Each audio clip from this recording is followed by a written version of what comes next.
प्रभु यीशु मसीह के मधुर और मीठे नाम में आज दिनांक 16 सितंबर दिन मंगलवार को आप सब श्रोताओं का हम स्वागत करते हैं। आज के दिन के लिए जो वचन है वो लिया गया है यशायाह नबी की पुस्तक उसका 43 अध्याय 2 पद।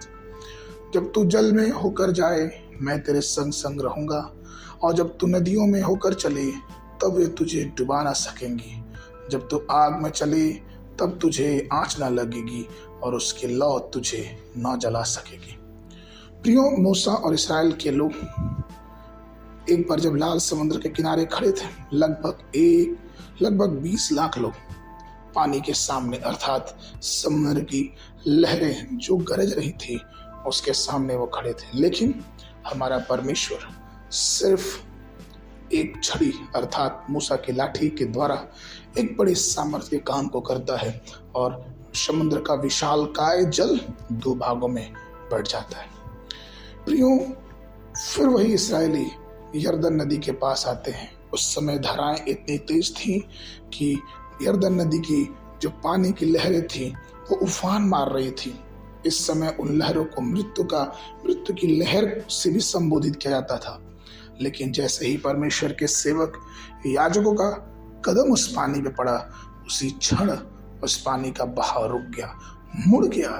और ये कैसा नजारा होगा प्रियो, ये कितनी बड़ी बात है जब परमेश्वर अपने लोगों को उस जल के बीच से होके जाने के लिए मार्ग तैयार करता है।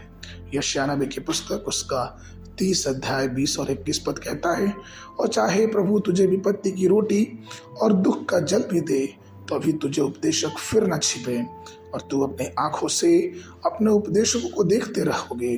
और जब कभी तुम दाहिनी या बाईं ओर मुड़ने लगो तब तुम्हारे पीछे से यह वचन तुम्हारे कानों में पड़ेगा, मार्ग यही है, इसी पर चलो।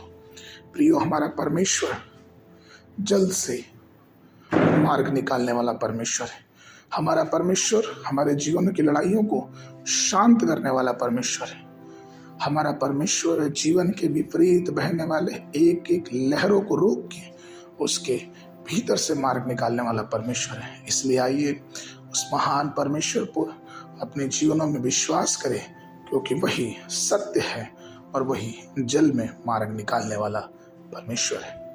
आगे के मनन के लिए भजन संगीत उसका 66 उसका 12 पद।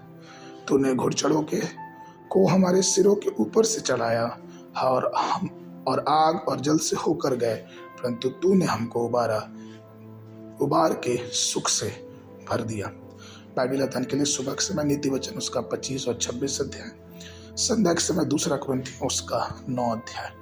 परमेश्वर आप सबको आशीष देवे।